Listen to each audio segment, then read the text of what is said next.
ఇది దానంత దరిద్రం లేదు ఇంకా లవ్ అంట.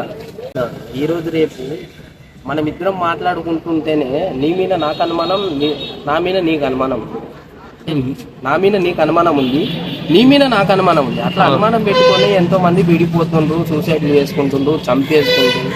ఎన్నో చూసినాం ఘటనలు ఇవి. మళ్ళీ ఎందుకు ఇట్లా జరుగుతున్నావు? దీని మీద ప్రభుత్వం గిట్ట యాక్షన్ తీసుకోకుండా, అంటే పెళ్ళి అనేది ఒక ఆట బొమ్మలాగా అయిపోయింది. వాళ్ళు కానీ అమ్మాయిలు చంపేస్తుండ్రు ఇట్లా అబ్బాయిలనే, అబ్బాయిలు ఇటు అమ్మాయిలని చంపేస్తుండ్రు. ఎంతో మంది. మరి అట్లాంటప్పుడు పెళ్లి చేసుకోవడం అవసరం లేదుగా.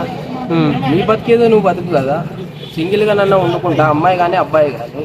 ఇట్లా ఎంతో మంది సూసైడ్ గిట్ట చేసుకుంటారు, లవ్ మ్యారేజ్ చేసుకుంటారు. ఒక లవ్ అంటే ఇది ఎవడు చేయమన్నాడు? నిన్నెవడు చేయమన్నాడు అమ్మ లవ్? వాడెవడు వచ్చి ఈమెన్ లవ్ చేసి ఇక్కడ హైదరాబాద్లో గిట్ట చూస్తున్నామన్నా. నిజంగా పార్కులో పోంటి అక్కడ ఇక్కడ ఎక్కడ పడితే అక్కడ అడ్డమైన లవ్, ఫోన్లు పట్టుకొని చాటింగ్లు అంట, ఫోన్లలో మాట్లాడరంట. అమ్మ నాన్న గుర్తుకులేరు కానీ ఎవడో 4 రోజులు కనపడ్డాడు, వాడు కావాలంట ఈ అమ్మాయికి.